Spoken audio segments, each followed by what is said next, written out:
আসসালামু আলাইকুম। কি অবস্থা বন্ধুরা? আমি টুটুলাসির সাথে এবং তোমরা দেখছো হাবলু প্রোগ্রামার। তো আমরা গত পার্টে দেখে এসেছি কিভাবে তোমরা এনভায়রনমেন্ট সেটআপ করবা কোড করার জন্য।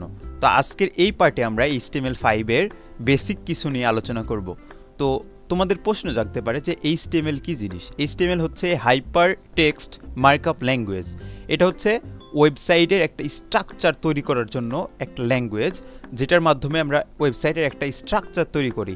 তুমি যদি তোমার নিজের বাড়ি দিতে চাও তাহলে তোমার আগে একটা ম্যাপিং করতে হয়, এরপরে কলাম বিম ইত্যাদির মাধ্যমে একটা স্ট্রাকচার গঠন করতে হয়। ঠিক তেমনি তুমি যদি একটা ওয়েবসাইট তৈরি করতে যাও, যেমন ইউটিউব, ফেসবুক, গুগল এর মতো ওয়েবসাইট, তাহলে তোমাকে একটা স্ট্রাকচার তৈরি করতে হবে, আর সেই স্ট্রাকচারটা HTML মাধ্যমে করতে হয়। আমাদের আগের ভিডিওর কমেন্টে নাজমুল ভাইয়া তার প্রবলেমটা আমাদেরকে জানিয়েছিল যে তিনি কোড এডিটর ইনস্টলেশনে অনেক ঝামেলা পোয়াচ্ছেন। তো ভিডিওর শেষে তার জন্য একটা খুব সুন্দর সমাধান আমরা দিয়েছি। সো এর জন্য ভিডিওটা শেষ পর্যন্ত দেখতে হবে।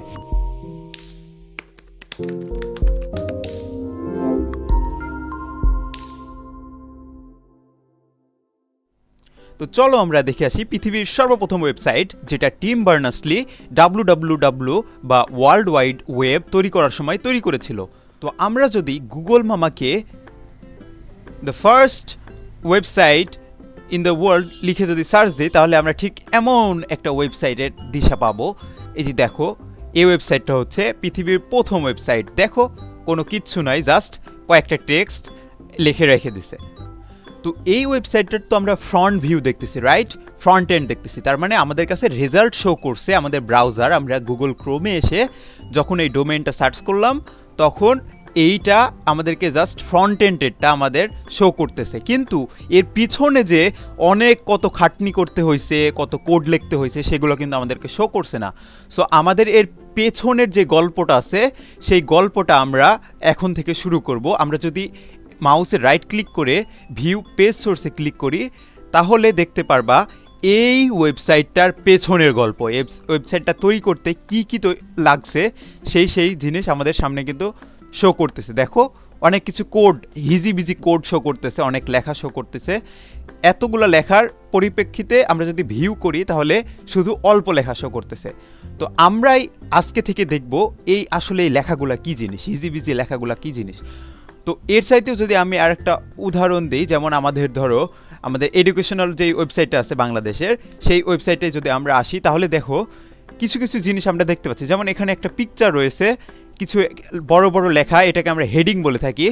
এবং ধরো এই যে সার্চ বার, তারপরে যে লিঙ্ক, ধরো এখানে দেখো আমার মাউস পয়েন্টার অন্যভাবে শো করতেছে, বাট যখনই আমরা এটার কাছে নিয়ে যাচ্ছি, তখন একটা হাতের আঙ্গুল চলে আসছে, রাইট? তার মানে এর ভিতরে একটা লিঙ্ক করা আছে, এখানে ক্লিক করলে আমরা অন্য আরেকটা ওয়েবসাইটে নিয়ে যাচ্ছে। সো এই ওয়েবসাইটটাতে নিচের দিকে দেখো কিছু প্যারাগ্রাফ আছে, মানে টেক্সট রয়েছে। এ থেকে আমরা বুঝতে পারলাম যে একটা ওয়েবসাইটের কয়েকটা জিনিস থাকে, যে হেডিং থাকে, তারপরে পিকচার, লিঙ্ক, প্যারাগ্রাফ, আরও অনেক কিছু, টেবিল, আরও অনেক কিছু থাকে। তো এই নিয়ে আমরা বিস্তারিত পরে আলোচনা করব। আগে দেখে আসি। তো ধরো তুমি যদি কোনো ভাষাতে কথা বলতে চাও, যেমন বাংলা, ইংরেজি, আরবি, এই ভাষাতে যদি কথা বলতে চাও, তাহলে তোমার ভাষার কিছু সাইন তোমাকে শিখতে হয়। ঠিক তেমনি তুমি যদি ওয়েবসাইটকে তার ওয়েবসাইটের ভাষায় কথা বলতে চাও, মানে ওয়েবসাইট বানাইতে চাও, তাহলে তার ভাষা দিয়ে তোমাকে একটা ওয়েবসাইট বানাইতে হবে, রাইট? সেইটাই হচ্ছে একটা স্ট্রাকচার দাঁড় করানোর জন্যই আমরা HTML ব্যবহার করে থাকি। তো দেখো, আমি যদি আমার নিজের পোর্টফোলিও ওয়েবসাইটটা তোমাদেরকে দেখাই, দেখো কি সুন্দর চকচক করতেছে, তাই না? তো এই ওয়েবসাইটটার আমরা যদি শুধু HTML ভিউ অর্থাৎ স্ট্রাকচার ভিউটা দেখতে চাই, তাহলে ঠিক এমন রকম দেখতে হবে। দেখো, কোনো চাকচিক্য নাই, জাস্ট কয়েকটা লেখা অ্যান্ড ছবিগুলা একটার পর একটা এমন করে আসতেছে। তার মানে তুমি কি বুঝলা? HTML এর মাধ্যমে আমরা একটা স্ট্রাকচার শুধু আর কি একদম সিম্পল একটা স্ট্রাকচার তৈরি করতে পারি। তো এখন আমরা দেখব কিভাবে আমরা HTML কোড রান করতে পারি, অর্থাৎ এর বেসিক স্ট্রাকচারটা কি আমরা সেটা দেখব। তো চলো দেখে আসি। তো আমরা কোড করার জন্য আমরা গত ক্লাসে আমাদের এনভায়রনমেন্ট সেটআপের সময় আমরা একটা কোড এডিটর নিয়ে কাজ করছিলাম, সেটা হলো ভিজুয়াল স্টুডিও কোড। তো তোমার যদি অন্য কোনো কোড এডিটর, যেমন atom, Sublime text, notepad plus plus, আরও অনেক কোড এডিটর আছে, তোমাদের যদি সেগুলো পছন্দ হয়, তাহলে তুমি তোমার ইচ্ছা মতো একটা কোড এডিটর ইউজ করতে পারো, এটা তোমার ব্যাপার। তো তো আমি তোমাকে অনেকভাবে দেখাচ্ছি যে কিভাবে আমরা কোড স্টার্ট করতে পারি। তো আমরা আমাদের নিজস্ব ডিরেক্টরিতে যাই, ধরো আমাদের ডিসপিসি থেকে আমরা যেখানে আর কি কোডটা সেভ করতে চাই, আমি সেখানে গেলাম। ধরো হাবলু প্রোগ্রামারে আমি কোডটা সেভ করতে চাই, এর জন্য আমরা এখানে মাউসে রাইট ক্লিক করে এই যে নিউ থেকে এই যে দেখো টেক্সট ডকুমেন্ট একটা অপশন আছে, এখানে ক্লিক করে আমরা এটাকে ধরো নাম দিলাম ইন্ডেক্স। ওকে, ইন্ডেক্স নাম দেওয়ার পর এটা যদি আমরা ওপেন করি, দেখো আমাদের কম্পিউটারের যে নোটপ্যাডটা আছে না, সেইটাতে ওপেন হয়েছে, জাস্ট একটা সিম্পল নোটপ্যাড। ওকে, সো এটাতেও কিন্তু আমরা HTML বা আমাদের কোডিং করতে পারি। এর জন্য আমাদের অনেক খাটনি করতে হবে, অনেক কোড লিখতে হবে। তো দেখো এখানে আমরা আমাদের HTML এর স্ট্রাকচারটা দেখাই। তো তোমাকে কি বলেছিলাম, প্রত্যেকটা ভাষারই যেমন সাইন থাকে ঠিক তেমনি HTML এরও কয়েক কিছু সাইন আছে। সো HTML এর যে বেসিক স্ট্রাকচার আছে সেটা হলো গ্রেটার দেন HTML, তারপরে লেস দেন, এবং যেটা দেখলা তুমি এটাকে হলো ট্যাগ বলে। আর প্রত্যেকটা ট্যাগ এর ক্লোজ করতে হয়, এটা হলো শুরু ট্যাগ। তো ক্লোজিং ট্যাগ প্রায় সেম, শুধু তোমাকে এই ট্যাগটার সামনে একটা অবলিক দিয়ে দিতে হবে। তো HTML এর পরে আমাদের হেড ট্যাগ লিখতে হয়। সো একই নিয়মে তুমি হেড ট্যাগ লিখে ফেলো, আবার হেড ট্যাগটাকে ক্লোজ করে দাও। ক্লোজ করার নিয়ম তো তুমি জানো, গ্রেটার দেনের পর তারপর স্ল্যাশ দিয়ে আবার যা আছে ওইটা লিখে তুমি আবার লেস দেন দিয়ে দিবা। এরপরে আমাদের আসে হলো আরেকটা কথা, আমাদের হেড ট্যাগের ভিতরে আমাদের টাইটেল ট্যাগ থাকে। অর্থাৎ তুমি একটা ওয়েবসাইট ব্রাউজ করলে উপরে দেখবা টাইটেলে একটা নাম থাকে, সেটাই হলো এই টাইটেল ট্যাগের কাজ। সো আমরা টাইটেল ট্যাগটা লিখে নেই, একবারে সেম নিয়মে তুমি টাইটেল ট্যাগটা লিখবা, আবার ক্লোজ করে দিবা। ওকে, এবার হেড ট্যাগের পরে আমাদের বডি ট্যাগ দরকার। তো ধর আমরা একটা ওয়েবসাইটে যত কন্টেন্ট দেখতে পাই সব বডি কন্টেন্টের ভেতরে থাকে। তোমার যত কিছু দেখতে পারো, গান, ছবি, ভিডিও, হ্যান ত্যান 7-17 সব বডি ট্যাগের মধ্যে থাকে। বডি ট্যাগ একই নিয়মে তুমি লিখে নিবা, এরপরে আবার ক্লোজ করে দিবা। আমাদের কাজ শেষ। এখন আমরা যদি কোনো ওয়েবসাইটের কোনো কন্টেন্ট মেক করতে চাই, তাহলে জাস্ট সিম্পলি আমাদের বডি ট্যাগের ভিতরে আমরা লিখে দিলাম, ধরো থ্যাংক ইউ, অথবা হ্যালো ওয়ার্ল্ড লিখলাম আমরা ধরো। তো এতটুকু কোড লেখার পর ধরো আমরা সেভ করতে চাই। সো আমরা ফাইলে ক্লিক করে এই দেখো সেভ অ্যাজ আছে না, সেভ অ্যাজে ক্লিক করবা। তো এরপরে আমাদের এমন আসবে, এখান থেকে যে সেভ অ্যাজ টাইপ, এখান থেকে অল ফাইলস করে নেবা। এরপরে ইন্ডেক্স এর পরে একটা তোমাদের ফরম্যাট দিতে হবে, রাইট? তুমি যেই গান অথবা ভিডিও, অডিও অথবা ভিডিও শুনো, সেটার ফরম্যাট কি থাকে? .mp3 অথবা .mp4 থাকে, তাই না? আমরা যেহেতু একটা ওয়েবসাইট তৈরি করতেছি, এটা HTML নিয়ে কাজ করতেছি, সো এটারও একটা নিজস্ব ফরম্যাট আছে, রাইট? সো এটার ফরম্যাট হচ্ছে .html। তুমি এটা দেওয়ার পর যদি এন্টার চাপ দাও, তো আমাদের ফাইলটা সেভ হয়ে যাবে। আমরা দেখি আমাদের ফাইলটা সেভ হয়েছে নাকি। হ্যাঁ, দেখো এই দেখো আমাদের ক্রোমের চিহ্ন আসতেছে আমাদের ফাইলটাতে। তো আমরা যদি ডাবল ক্লিক করি, দেখো আমাদের এই দেখো আমাদের ব্রাউজারে শো করতেছে হ্যালো ওয়ার্ল্ড লেখা চলে আসছে। সো এইটার যদি আমরা সোর্স কোডটা দেখতে চাই, এর জন্য আমরা মাউসে রাইট ক্লিক করে এই দেখো ভিউ পেজ সোর্সে যদি ক্লিক করি, তাহলে দেখো আমাদের সোর্সটা চলে আসছে। কিন্তু আমাদের এই সোর্সটাতে একটা প্রবলেম হচ্ছে, আমরা যে এখানে একটা লিখছি, দেখো এটা তো একটা প্যারাগ্রাফ টাইপের লেখা, তাই না? এখানে কিছু লেখা হয়েছে, কিন্তু এই লেখার জন্যে আমাদের তো একটা ট্যাগ ব্যবহার করা উচিত ছিল। তো তুমি একটু কিছুক্ষণ আগেই আমি তোমাকে বলেছি যে প্রত্যেকটা এলিমেন্ট এক একটা ট্যাগের অন্তর্ভুক্ত। সো এটা যেহেতু লেখা, তার মানে প্যারাগ্রাফ, সো প্যারাগ্রাফ ট্যাগের অন্তর্ভুক্ত। এই সম্পর্কে আমরা পরের ক্লাসে প্যারাগ্রাফ ট্যাগ অথবা অন্য ট্যাগ নিয়ে আলোচনা করব।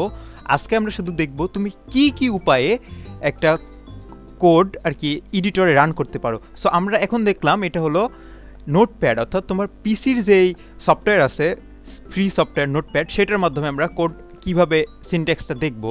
এখন আমরা দেখব হলো কিভাবে আমরা আমাদের VS কোড অথবা ভিজুয়াল স্টুডিও কোড অথবা তোমার নিজস্ব যেই এডিটরগুলো আছে তুমি যেটা ইউজ করো, যার মাধ্যমে খুব অল্পতে ইজিলি কোড করা যায়, এত বেশি লিখতে হয় না, সো ওইটার মাধ্যমে আমরা করতে যাচ্ছি। সো এর জন্য আমরা আমাদের সফটওয়্যারটা ওপেন করি।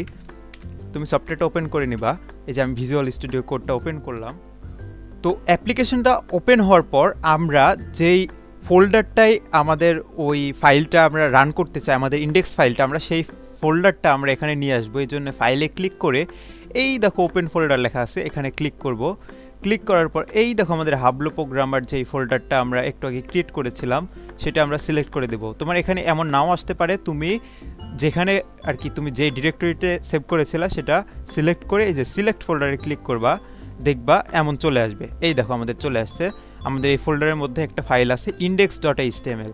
সো এটা আমি একটু আগেই ক্রিয়েট করেছি। ধরো এই ফাইলটা আমাদের নাই, সো আমি এটা কেটে দিই। আমি যদি এটা ডিলিট করে দিই, ধরো আমি এটা ডিলিট করে দিলাম, এখন আমরা নতুন একটা ফাইল এখানে ক্রিয়েট করতে যাচ্ছি index.html নামে। সো এই দেখো আমাদের ফোল্ডারটার পাশে দেখো নিউ ফাইল একটা অপশন আছে, তুমি এখান থেকেও করতে পারো অথবা ফাইলস থেকে নিউ ফাইলেও দিয়ে করতে পারো অথবা Ctrl+N চেপেও করতে পারো। সো আমরা একদম ইজি এটা দেখাচ্ছি। নিউ ফাইলে ক্লিক করলাম, ক্লিক করার পর আমরা একটা নাম দেই index.html। .html কি জন্য দিলাম? ফরম্যাট। এটা এন্টার চাপ দিলাম, দেখো আমাদের চলে আসছে। এটা এই ডান পাশে দেখো আমাদের শো হচ্ছে। সো এইটা আমরা খুব শর্টকাটে আমরা একটু আগে যে সিনট্যাক্স লিখেছিলাম HTML5 এর সিনট্যাক্স, আমরা সেটা একদম একটা কি চাপার মাধ্যমে, কিবোর্ডে একটা কি চাপার মাধ্যমে আমরা এটা নিয়ে আসতে যাচ্ছি। এই জন্য আমরা শিফট চেপে 1 ক্লিক করব, দেখো এক্সক্লেমেটরি সাইন আসবে আর পাশে দেখো লেখা আসতেছে ইমেট। ওকে, সো ইমেট মানে হলো তোমার কাজ সহজ করে দেওয়ার জন্য কিছু আর কি এই কোড এডিটরে রয়েছে। তো আমরা যদি এন্টার চাপ দিই, দেখো আমাদের গোটা একটা সিনট্যাক্স চলে এসেছে এবং প্রথমেই দেখো একটা জিনিস লেখা আছে লেস দেন এক্সক্লেমেটরি সাইন, তারপরে ডক টাইপ HTML লেখা আছে। এইটা হচ্ছে HTML5 এর একটা সিনট্যাক্স, এটা হলো লিখতেই হবে। এটা দিয়ে বোঝায় যে এই ফাইলটা, এই ডকুমেন্ট টাইপটা হলো HTML। সো এর পরবর্তী থেকে তুমি যখন নোটপ্যাডে অথবা অন্য জায়গায় লিখতে যাবা তখন এটা লিখে নেবা। তো আমি তো যেহেতু ভিজুয়াল স্টুডিও কোড ইউজ করছি, আমার এত তাড়াতাড়ি এটা চলে আসলো। কিন্তু তুমি যদি অন্য কোড এডিটর ইউজ করো তো তুমি এটা ঠিক এমন এত ইজি উপায়ে তুমি আনতে পারবা না, তোমার অন্য একটা মেথড ইউজ করতে হবে। সো এইটা তুমি ইউটিউবে গিয়ে সার্চ দিলেই যে কিভাবে এটা ইজি উপায়, শর্টকাটগুলো কি কি, তুমি এই ইউটিউবে যদি সার্চ দাও তাহলে চলে আসবে। এখানে যদি আমরা কোড করি, ধরো আমরা একটা পি ট্যাগ নেই, এই যে পি লেখার পর দেখো অনেকগুলো কিছু শো করছে। আমরা যদি এন্টার চাপ দিই, দেখো পি ট্যাগ চলে আসছে। তো পি ট্যাগ নেওয়ার পর আমরা যদি লিখলাম যে হ্যালো ওয়ার্ল্ড,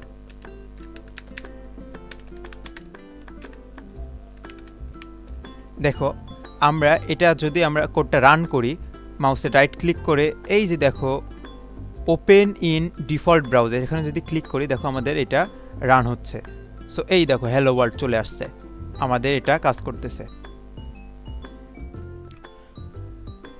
তো নাজমুল ভাই আমাদেরকে কমেন্টে তার সমস্যার কথা আমাদেরকে জানিয়েছিল যে তার কোড এডিটর ইনস্টলেশনে অনেক ঝামেলা পোহাতে হচ্ছে। তো এমন যারা ঝামেলায় পড়তেছেন তাদের জন্য এখন যেই পার্টটা সেটা হচ্ছে আপনি অনলাইনেই কোডিং করতে পারবেন, কোনো এডিটরের প্রয়োজন হবে না। এর জন্য আমরা codepen.io এই ওয়েবসাইটেতে যাব। ওয়েবসাইটেতে যাওয়ার পর আমরা সাইন আপ করে নিব। সাইন আপ বাটনে ক্লিক করলাম একদম উপরে।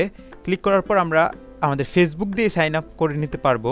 তো আপনারা সাইন আপ করে নেবেন, আমি সাইন আপ করতেছি না। করার পর ঠিক এই যে এখান থেকে চেঞ্জ ভিউ আছে, এখানে আপনাদের ঠিক এমনটা দেখাবে। এই যে এখানে কোড HTML, CSS এবং জাভাস্ক্রিপ্ট এই সম্পর্কে আমরা পরে জানবো, আমরা HTML সম্পর্কে আগে জানি। এখানে আমরা কোড লিখলে নিচে এই যে এই জায়গাটাতে আমাদের কোডটা রান হবে, অর্থাৎ শো হবে।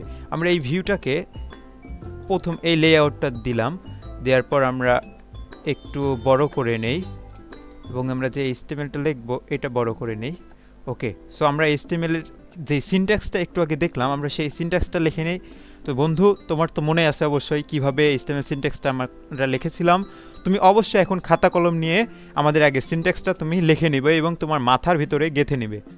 তো তুমি যদি বিভিন্ন কোড এডিটর ইউজ করে থাকো, যেমন আমি ইউজ করতেছি ভিজুয়াল স্টুডিও কোড, এখানে আমার মনে রাখতে হচ্ছে না, কারণ আমি একটা কিবোর্ডে একটা ক্লিক করার মাধ্যমে সেটা অটোমেটিক্যালি চলে আসছে। কিন্তু বাইরে যেমন এখানে যদি আমরা কোড লিখতে চাই তাহলে আমাদের সম্পূর্ণ কিন্তু লিখতে হবে। সো এই জন্য আমি লেস দেন এক্সক্লেমেটরি সাইন দিয়ে আমরা লিখতে হবে ডক টাইপ, তারপর লিখতে হবে HTML।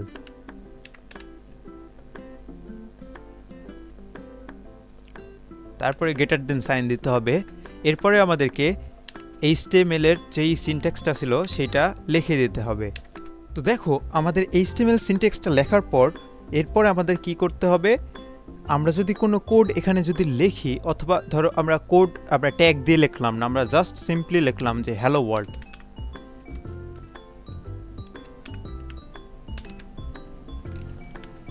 দেখো আমরা এই পার্ট যখনই হ্যালো ওয়ার্ল্ড লিখছি সাথে সাথে এখানে কোডটা রান হয়ে গেছে, দেখছো?